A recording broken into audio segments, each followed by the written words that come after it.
பாரதம் என் உதிரம் தானடி. நாளை நமது மாண்புமிகு மத்திய அமைச்சர் நிலக்கரி சுரங்கத்துறை அந்த இலாகாவுடைய அமைச்சராக இருக்கக்கூடிய அண்ணன் கிஷன் ரெட்டி அவர்கள் நாளைக்கு சாயங்காலம் மதுரை மேலூர் பகுதியில் வல்லாளப்பட்டி அரிட்டாப்பட்டி எல்லா பகுதிக்கும் செல்ல இருக்கின்றார்கள். அந்த பகுதியினுடைய அம்பலக்காரர் ஐயா பொதுமக்கள் எல்லோரும் கூட மாண்புமிகு மத்திய அமைச்சர் அவர்கள் வர வேண்டும், அவர் மூலமாக பாரத பிரதமர் நரேந்திர மோடி ஐயா அவருக்கு நன்றி தெரிவிக்க வேண்டும் என்று அழைத்திருந்தார்கள். அதற்காக நாளை நானும் மத்திய அமைச்சர் அவர்களும் அங்கே செல்ல இருக்கின்றோம்.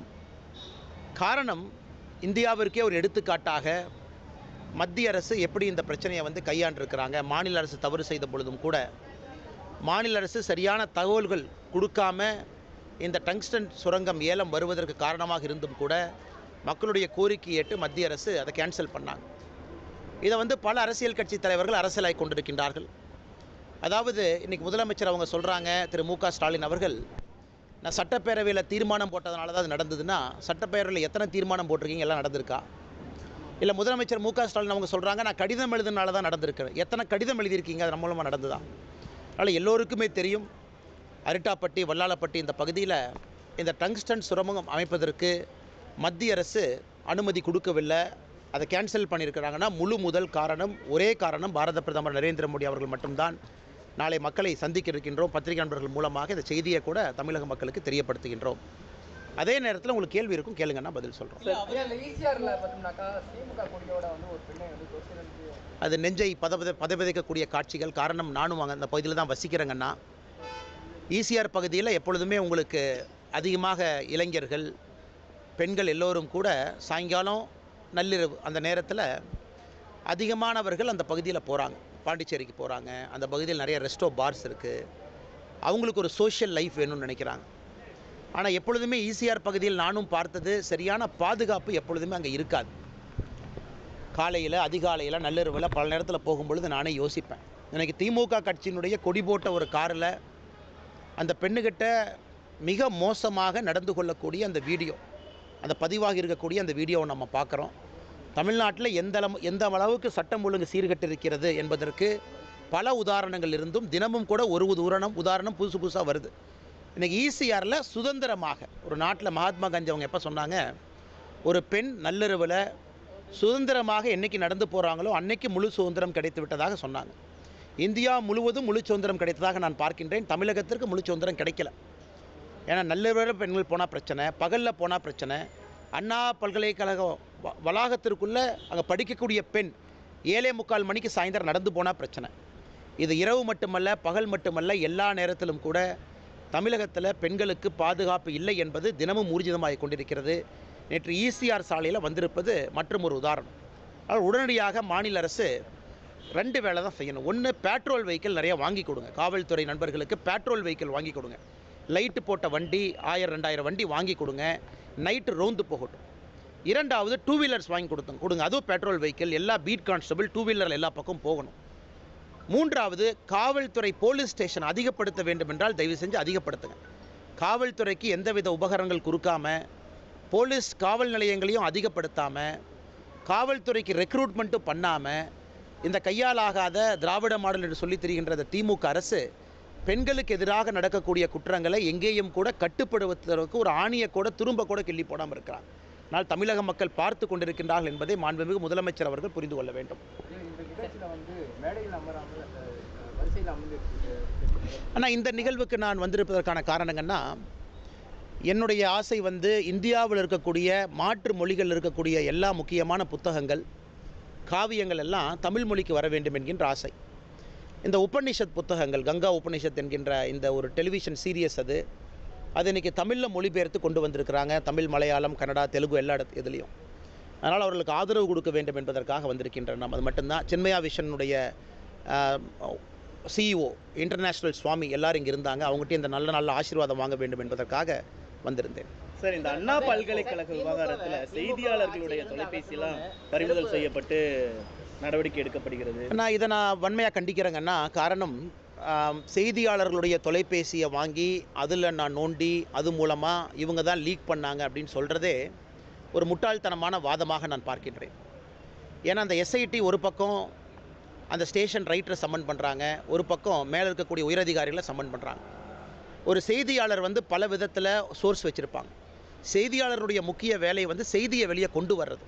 அதனால தான் இந்தியாவில் எப்பொழுதுமே செய்தி எப்படி கொண்டு வந்தாங்கன்னு நம்ம பார்க்குறதில்ல, அந்த சோர்ஸ் எப்பவுமே நம்ம கேட்குறதில்ல. ஏன்னா we never shoot the messenger அப்படின்னு ஆங்கிலத்தில் சொல்லுவோம். அதாவது செய்தியை கொண்டு வருபவர்களை எப்பொழுதுமே நாம் அவர்களை பாதிப்புக்குள்ளாகக்கூடாது. இன்றைக்கி அண்ணா யூனிவர்சிட்டி பல்கலைக்கழக இஷ்யூவில் செய்தியாளர்களுடைய தொலைபேசியை கேட்டு உன் சோர்ஸ் யார், அது வந்து செய்தியாளர்களுடைய தொலைபேசியை வாங்கி காவல்துறை கண்டுபிடிக்க வேண்டிய அவசியம் இல்லை. அது காவல்துறை கண்டுபிடிக்க வேண்டிய கட்டாயம் அவங்களுக்கு இருக்குது. அது அவங்களுடைய ஓன் இன்வெஸ்டிகேஷனில் பண்ணணும். ஒரு செய்தியாளர் நீங்கள் கூப்பிட்டு இந்த மாதிரி அச்சுறுத்த ஆரம்பித்தீங்கன்னா தமிழ்நாட்டில் நடக்கக்கூடிய எந்த விதமான விஷயங்களையும் செய்தியாளர்கள் வெளியே கொண்டு வருவதற்கு பயப்படுவார்கள். முறை சரியாக தப்பான்னு எப்பவுமே நம்ம மீன்ஸ் சென்ஸை பற்றி செய்தியாளருக்கு பார்த்தது இல்லைன்னா நிறைய முறை நினைப்போம் அவங்க செய்தி கரெக்டு, ஆனால் கொண்டு வந்திருக்கக்கூடிய முறை தவறு. அதனால் செய்தியாளர்களை பொறுத்தவரை சில இடத்துல means R more important then ends, சில இடத்துல ends R more important then means. போகின்ற பாதை சில இடத்துல முக்கியம், போகின்ற கடைசி டெஸ்டினேஷன் சில இடத்துல முக்கியம். அதனால் செய்தியாளர்களை அச்சுறுத்தி அவர்களை பயமுறுத்தி அவர்களுடைய எலக்ட்ரானிக் டிவைசஸ் செல்ஃபோன் உட்பட அதை வாங்கி நோண்டி பார்ப்பது அச்சு ஊடகங்களுக்கு எதிராக திமுக அரசினுடைய மனோபாவத்தை காட்டுகின்றது என்பது என்னுடைய கருத்துங்க. திமுகவை தமிழகத்திலிருந்து ஒரே நிமிஷம். திமுகவை தமிழகத்திலிருந்து ஆட்சியை விட்டு அகற்ற வரைக்கும் செருப்பு போட மாட்டேன்னு ஒரு சபதம் எடுக்கிறீங்க. இப்போ கூட செருப்பு போடாமல் தான் இருக்கிறீங்க. ஆனால் திமுக தான் 7வது முறையாக தமிழகத்தில் ஆட்சி அமைக்கும்னு சொல்கிறாரு முதலமைச்சர். இது எப்படி பார்க்குறீங்க? ஆனால் முதலமைச்சர் அவர்கள் ஒரு பகர் கனவுல இருக்கிறாங்க. உதாரணத்துக்கு மதுரை அரிட்டாப்பட்டி எடுத்துக்கலாம். 92 அரசு பேருந்துகளில் 300 ரூபாய் பணம் கொடுத்து மத்தியான உணவு கொடுத்து நம்முடைய சகோதரிகளை தாய்மார்களை அழைத்து கொண்டு வந்து முதலமைச்சருக்கு பாராட்டு கூட்டம் நடத்துகிறாங்க. முதலமைச்சருக்கு இது புரியுதான்னு எனக்கு தெரியல. மேடையில் போகிறாங்க, கூட்டத்தை பார்க்குறாங்க, உடனே சந்தோஷமாயிடுறாங்க. அங்கே இருக்கக்கூடிய அமைச்சர் மூர்த்தி அவர்கள் உட்பட எல்லோரும் எப்படி க்ரௌடை கொண்டு வர்றாங்கன்னு பார்த்தாவே தெரியும். திராவிட முன்னேற்றக் கழகம் எந்த காரணத்திற்கும் திமுகவினுடைய ஆட்சி வருவதற்கு வாய்ப்பே இல்லை. உதாரணத்திற்கு அந்த பாராட்டு விழா உதாரணமாக சொல்கிறேன். 92 அரசு பேருந்தில் மக்களை அழைத்து வந்தால் பாராட்டு விழா நடத்துவீங்க? மக்கள் தானாக அவர்களாக வந்து திரண்டு உட்கார வேண்டாமா? 300 ரூபாய் பணம் கொடுத்து மத்தியான சாப்பாடு, இதுதான் பாராட்டு விழாவா? நாளை அமைச்சர் கிஷன் ரெட்டி அவர்கள் நடக்கக்கூடிய பாராட்டு விழாவை பாருங்கள். கிராம மக்கள் அவர்களாக வந்து அந்த பாராட்டு விழாவை ஏற்பாடு செஞ்சுருக்கிறாங்க. இரண்டாவது, முதலமைச்சர் அவர்களை பொறுத்தவரை ஒரு காலத்தில் ரோட் ஷோலாம் கூடாதும்பாங்க. பிரதமர் அவர்கள் சும்மா ட்ராமா பண்ணுறாங்க, எதுக்கு ரோட் ஷோ? இன்றைக்கி முதலமைச்சர் அவர்கள் ஊரில் மக்கள் உட்கார வச்சு நான் அந்த ரோட் ஷோவில் போய் தான் என்னுடைய ஆட்சிக்கு வந்து மக்கள் ஆதரவு கொடுக்கின்றார்கள் என்று சொல்லுகின்ற நிலைமைக்கு தள்ளப்பட்டிருக்கிறாங்க.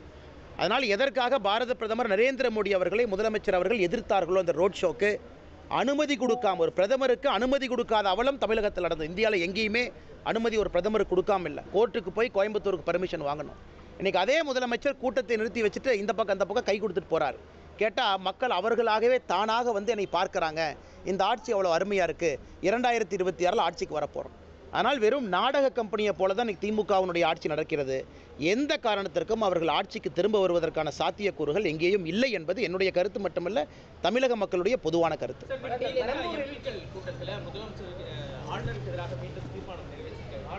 சரி, நீங்கள் தான் சொல்லிட்டீங்களே, எனக்கு தெரியல திமுகவினுடைய ட்ராமாங்கண்ணா. ஆளுநர் இருந்தால் தான் மறுபடியும் ஆட்சிக்கு வருவேன்னு சொன்ன திமுக எதுக்கு ஆளுநருக்கு எதிராக தீர்மானம் நிறைவேற்றுறீங்க? அப்போ நீங்கள் பண்ணுறது ட்ராமா தானே. உங்களுக்கு ஆளுநர் வேணும். முதலமைச்சர் அவர்களே சொல்வது ஆளுநர் இருந்தால் தான், ஆளுநர் இந்த மாதிரி நடந்து கொண்டால் தான் நாங்கள் ஆட்சிக்கு வருவோம், அதனால் மத்திய அரசுக்கு நன்றி, இந்த ஆளுநரை மட்டும் தயவு செஞ்சு மாற்றிராதீங்கன்னு சொல்லக்கூடிய முதலமைச்சர் இன்றைக்கி திமுகவினுடைய எம்பி கூட்டத்தில் ஆளுநருக்கு எதிராக தீர்மானத்தை நிறைவேற்றி கொண்டிருக்கின்றார்கள் என்றால் ஆளுநரை பார்த்து பயப்படுகின்றார் என்ற அர்த்தமா? இல்லை மேடையில் ஆளுநரை பற்றி இதற்கு முன்பு அவர் சொன்ன கருத்துக்கள் தவறு என்பது அர்த்தமா? அதனால் இந்த இரட்டிப்பு வேடத்தை போடக்கூடிய திமுகவை மக்கள் ஏற்றுக்கொள்வதாக இல்லை. ஆளுநர் என்ன தவறு பண்ணாங்கன்னா ஆதாரபூர்வமாக சொல்ல வேண்டும். என்ன தவறு பண்ணாங்க? ஒரு ஆளுநருக்கு மாநிலத்திலே சட்டம் ஒழுங்கு சரியில்லை ஆளுநர் சொல்கிறாங்க, அது ரோட்டில் பார்க்குறோம். ஈசிஆர் ரோட்டில் குழந்தைகளுக்கு நடக்கக்கூடிய அவலத்தை பார்க்குறோம், அதுதான் ஆளுநர் சொல்கிறாரு. போதைப் பொருட்கள் அதிகமாக இருக்குன்னு சொல்கிறாங்க. இன்றைக்கு காலையில் ஏசர் ரிப்போர்ட் எல்லா பத்திரிகையிலையும் தலைப்புச் செய்தி தமிழகத்தினுடைய கல்வி தரத்தை பற்றி ஏசர் அந்த நிறுவனம் கொடுத்துருக்கக்கூடிய ரிப்போர்ட்டை நீங்கள் எல்லோரும் ஃபஸ்ட் பேஜில் போட்டிருக்கீங்க. அதைத்தான் ஆளுநர் 25 ஜனவரி சொன்னார், தமிழகத்திலே கல்வித்தரம் கீழே வந்திருக்குன்னு. ஆளுநர் சொல்வது என்ன தப்புங்கண்ணா? அதனால் ஆளுநர் சொல்வதற்கு புள்ளி விவர அடிப்படையில் பதில் சொல்லிப்படாது. அதனால் வெறும் அரசியல் கோழைகள் தான் போஸ்ட் ஒட்டுவாங்க, அரசியல் கோழைகள் தான் தனிப்பட்ட தாக்குதல் நடத்துவாங்க. அதனால் இன்றைக்கி திராவிட முன்னேற்ற கழகத்தினுடைய முழு அமைச்சரவை முதலமைச்சர் உட்பட இவர்கள் செய்வதெல்லாம் கோழைத்தனமான செயல். நேரடியாக ஆளுநரை எதிர்கொள்வதற்கு தரவுகள் அடிப்படையில் பதில் சொல்லுங்கள். அப்படின்னா ஆளுநர் வேண்டும் வேண்டாம் என்கின்ற வாதத்திற்கு போகாதீங்க. அப்படி தீர்மானம் போடுற மாதிரி இருந்தால் எதற்கு மேடை போட்டு ஆளுநர் எங்களுக்கு வேணும், ஆளுநர் இதே மாதிரி செஞ்சால் தான் நாங்கள் ஆட்சிக்கு வர வேண்டும் என்று எதற்கு பொய்யை சொல்லிக் கொண்டு திரிகின்றீர்கள்? பெரம்பூர் வந்துட்டாங்க. ஒரே நிமிஷம். மக்கள் மீது நடைபெறக்கூடிய அந்த குற்றச்சம்பவங்கள் தொடர்ந்து அதிகரித்து வரதா பலமுறை ஆளுநர் குற்றம் சாட்டியிருக்கிறாரு. அண்ணா, முதலமைச்சருக்கு ரொம்ப சுலபங்கண்ணா. ஆளுநர் சொல்வதிலே உண்மை இருக்குது. ஆனால் முதலமைச்சர் அதை மறுக்க வேண்டும் என்றால் முதலமைச்சர்கிட்ட சுலபமான விஷயம் என்னென்னா, ரேஞ்ச் ஐஜி எல்லாம் கூப்பிட்டு ஒரு மீட்டிங் நடத்தி தரவுகள் மூலமாக இல்லை என்று சொல்லட்டும். ஏன் ரேஞ்ச் ஐஜி மீட்டிங் ஏன் நடத்த மாட்டாரு?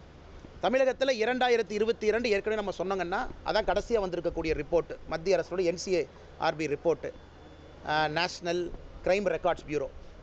தமிழகத்தில் பெண்கள் குழந்தைகளுக்கு எதிரான குற்றம் 8.9% ஒரு ஆண்டில் உயர்ந்திருக்கு. 2021, 22 அப்புறம் இன்னும் ரிப்போர்ட் வரலீங்கண்ணா. முதலமைச்சருக்கு தைரியமாக இருந்தால் ரேஞ்ச் ஐஜி எல்லாம் கூப்பிட்டு, டிஐஜி கூப்பிட்டு, எஸ்பியை கூப்பிட்டு மாவட்டத்திற்கு எவ்வளவு கிரைம் நடந்திருக்குன்னு ரிப்போர்ட் எடுத்து வெள்ளை அறிக்கையாக கொடுக்கட்டுமே. 2022, 23 உயர்ந்திருக்கா குறைந்திருக்கா, 23, 24 உயர்ந்திருக்கா குறைந்திருக்கா? தமிழகத்தில் பெண்களுக்கு எதிராக, குழந்தைகளுக்கு எதிராக, பட்டியலின சகோதரருக்கு எதிரான குற்றங்கள் உயர்ந்திருக்கு. அதனால தான் முதலமைச்சர் அந்த கூட்டமே போடுறதில்லை. எப்பொழுதுமே ஒரு மாநில அரசு குற்றங்கள் குறைந்திருந்தால் வெள்ளை அறிக்கை கொடுத்து தம்பட்டம் அடிப்பாங்க. தமிழகத்தில் குற்றம் அதிகரிக்கின்ற ஒரே காரணத்தினால தான் முதலமைச்சர் மூச்சே விடாமல் இருக்கிறாங்க. அதனால் அடுத்த ரிப்போர்ட் வரத்தானா போகுது. நேஷனல் கிரைம் ரெக்கார்ட்ஸ் பியூரோ எந்த நேரமும் 2023, 24க்கான அறிக்கை வரும். எங்கே தப்பிச்சு போகிறாங்க? பண்ணக்கூடிய எஃப்ஐஆரை இந்திய அளவில் அனலைஸ் பண்ணி சொல்ல போகிறாங்க. அதனால் தமிழகத்தில் பெண்களுக்கு, குழந்தைகளுக்கு எதிராக, பட்டியலின சகோதரிகளுக்கு எதிரான குற்றங்கள் அதிகமாக இருப்பது உண்மை. அதுக்கு தரவுகள் அடிப்படையில் முதலமைச்சர் பதில் சொல்ல வேண்டும் என்பதுதான் எங்களுடைய எண்ணங்கண்ணா. பெரம்பூர் பகுதியில் அரசு பள்ளி மாணவிக்கு பாலியல் வன்கொடுமை செய்திருக்காங்க. அதற்கான 7 பேர் கைது செய்திருக்காங்க. கைது செய்த ஒரு சில நாட்களிலேயே வெளியே வந்திருக்காங்க. ஆனால் இன்றைக்கி முதலமைச்சர் அவர்கள் மாறுதட்டி கொள்கின்றார்கள். பெண்களுக்கு, குழந்தைகளுக்கு எதிரான குற்றம் சுமத்துவர்கள் மீது கடும் நடவடிக்கை எடுப்பேன். உங்கள் ப்ராசிக்யூஷன் டிபார்ட்மெண்ட், அதாவது வழக்கை நடத்தக்கூடிய டிபார்ட்மெண்ட் மிக மோசமாக இருக்குது. இன்வெஸ்டிகேஷன் செய்யக்கூடிய அதிகாரிகளுக்கு எந்தவித ஆபரணங்களோ கருவிகளோ கொடுக்கல. அப்படி இருக்கும் பொழுது எப்படி அவங்க ஒழுக்கமாக சார்ஜ் ஷீட் போட்டு கோர்ட்டில் அந்த கேஸை நடத்தி தண்டனை வாங்கி கொடுப்பாங்க? அதனால் போலீஸ் என்பது முன்னால் இருக்கக்கூடிய பிம்பம் மட்டும்தான். போலீஸுக்கு பின்னாடி இந்த வழக்கை நடத்தக்கூடிய ப்ராசிக்யூஷன் டிபார்ட்மெண்ட், போலீஸுக்கு பின்னால் இந்த வழக்கை முறையாக விசாரித்து சார்ஜ் ஷீட் செய்யக்கூடிய அதிகாரிகள், இவங்களுக்கு எங்கேயுமே தமிழ்நாட்டில் கவனம் இல்லைங்கண்ணா. இன்வெஸ்டிகேஷனுக்கு முக்கியத்துவம் இல்லை. அதனால தான் எல்லாரும் உள்ளே போகிறாங்க, 14 நாளில் வெளியே வர்றாங்க. வெளியே வந்தவன் மறுபடியும் குற்றம் செய்கிறான். உதாரணத்துக்கு ஞானசேகரன் 2014 தொடர்ச்சியாக குற்றம் செய்கிறவன் 2024 ஒரு பெரிய குற்றம் செய்கிறான். காரணம், பிடிச்சி உள்ளே போட்டாலும் 14 நாள். நேற்று நான் பார்த்தேன், டிவியில் போட்டிருந்தீங்களே, ஞானசேகரன் போலீஸ் வெஹிக்கிளில் போகும்போது ஒரு சின்ன செல்ஃபோனில் பேசுறது, அது டிஐபிஆர்லேருந்து கூப்பிட்டு எங்களுக்கு எவ்வளோ ப்ரெஷர் போட்டு அந்த வீடியோவை எடுக்க சொன்னாங்க. அது எனக்கு தெரியும். அதனால் போலீஸ் காரில் போகிற ஞானசேகரன் கைக்கு செல்ஃபோன் வருது. அந்த லட்சணத்தில் இவங்க வழக்கை நடத்திக்கிட்டு இருக்காங்க. இதை யாராச்சும் கேட்டால் உடனே அறிக்கை கொடுத்து உங்கள் மேலே கேஸை போடுவேன், வழக்கை திசை திருப்புறீங்க, நீங்கள் தேவையில்லாத விஷயத்தை பேக்குறீங்க. எத்தனை நாளைக்கு மிரட்டி இன்றைக்கி ஊடக நண்பர்களையும் மிரட்டும் அளவுக்கு திமுகவினுடைய ஆட்சி வந்திருக்கு. அதுதான் அந்த அவலத்தினுடைய உச்சமாக நான் பார்க்கின்றேன். மத்திய உள்துறை அமைச்சர் அமித்ஷா நாளை மறுநாள் மத்திய உள்துறை அமைச்சர் அமித்ஷாஜி அவர்கள் வருகின்றார்கள். இது ஒரு தனியார் ஒரு திருமணம். முன்னாள் குடியரசு துணைத் தலைவர் ஐயா வெங்கையா நாயுடு அவருடைய இல்ல திருமண விழாவிலே பங்கேற்பதற்காக பாரதிய ஜனதா கட்சியினுடைய பல மாநிலத்தினுடைய முதலமைச்சர்கள், நம்முடைய முக்கியமான அமைச்சர்கள், உள்துறை அமைச்சர் அமித்ஷாஜி அவர் உட்பட எல்லாரும் வர்றாங்கன்னா ஒரு ஷார்ட் விசிட் மட்டும்தான். இது அவருடைய திருமண நிகழ்வுக்காக தமிழகத்திற்கு வர்றாங்க. கிஷன் ரெட்டி மத்திய அமைச்சர் மட்டும் இல்லை, நமக்கு தமிழ்நாடு பாஜக மாநில தலைவரை தேர்வு செய்யக்கூடிய ஒரு பொறுப்பாளர். ஆனால் இன்னைக்கு தமிழகத்தில் பாரதிய ஜனதா கட்சியினுடைய மாவட்ட தலைவருக்கான தேர்தலை கிட்டத்தட்ட பூர்த்தி செய்து விட்டோம். இன்னும் 3 மாவட்டங்கள் மட்டும் பாக்கி இருக்குது. 2-3 நாளில் அதுக்கும் தலைவர் போட்டுருவோம். அதன் பிறகு இந்த மாநிலத்திலே தேர்தல் நடத்துவதற்கு தயாரான சூழ்நிலை இருக்குது. எங்களுடைய பொறுப்பை செய்து முடித்து விட்டோம். தேசிய தலைவர் என்னைக்கு தமிழகத்தில் கிஷன் ரெட்டி அவர்கள் இந்த ஆலோசனை கூட்டத்தை நடத்தி மாநில தலைவர் தேர்தல் நடத்த வேண்டும் என்று நினைக்கின்றார்களோ அதற்கு தமிழக பாரதிய ஜனதா கட்சி தயாராக இருக்குது. காரணம், மாவட்ட தலைவருடைய நியமனத்தை 100க்கு 100 முடித்து விட்டோம். அண்ணா, கடைசி கேள்வி எடுத்துக்கலாங்கண்ணா. அதாவது பெண்களுக்கு எதிரான குற்றத்திற்கு நான் ஒரு சட்ட மசோதாவை கொண்டு வர்றேன், ஆளுநர் கைது போட்டாங்க, இது மட்டும் பத்தாதுங்கண்ணா. ஏற்கனவே சொன்னது போல் இன்வெஸ்டிகேஷன் 0ல் இருக்குது. ஏற்கனவே சொன்னது போல் ப்ராசிக்யூஷன் டிபார்ட்மெண்ட் படு அவலத்தில் இருக்குது. எதையுமே கணக்கில் எடுக்காமல் காவல்துறையினுடைய கையை கட்டி போட்டு விட்டு அது ஒரு அவலத்துறையாக நடத்தி கொண்டிருக்கும் பொழுது எப்படி பெண்களுக்கு எதிரான குற்றம் குறையுங்கண்ணா? இன்வெஸ்டிகேஷன் ப்ராப்பராக நடத்துறதில்ல, கோர்ட்டில் போய் அக்யூஸ்ட்டை பிடிச்சி வைக்கிறதில்ல, எதுவுமே செய்யாமல் வெறும் ஒரு சட்டத்தை கொண்டு வந்தால் அதன் மூலமாக என்ன பிரயோஜனம் யாருக்கு? அதனால் காவல்துறைக்கு உண்மையாலுமே இன்றைக்கி ரிசோர்ஸஸ் கொடுங்க, பேட்ரோல் கார் கொடுங்க, வண்டி கொடுங்க, போலீஸ் ஸ்டேஷன் அதிகப்படுத்துங்க. போலீஸ் ஸ்டேஷனுக்குள்ளே அவர்களுக்கு என்ன தேவையோ அந்த ஃபெசிலிட்டிஸ் கொடுங்க. ஆட்டோமேட்டிக்காக பெண்களுக்கு எதிரான குற்றங்கள் கீழே குறைய ஆரம்பிக்கும். நன்றிங்கண்ணா. மேலும் இது போன்ற வீடியோக்களை காண தேசியவாத நியூஸ் யூடியூப் சேனலை சப்ஸ்கிரைப் செய்யுங்கள்.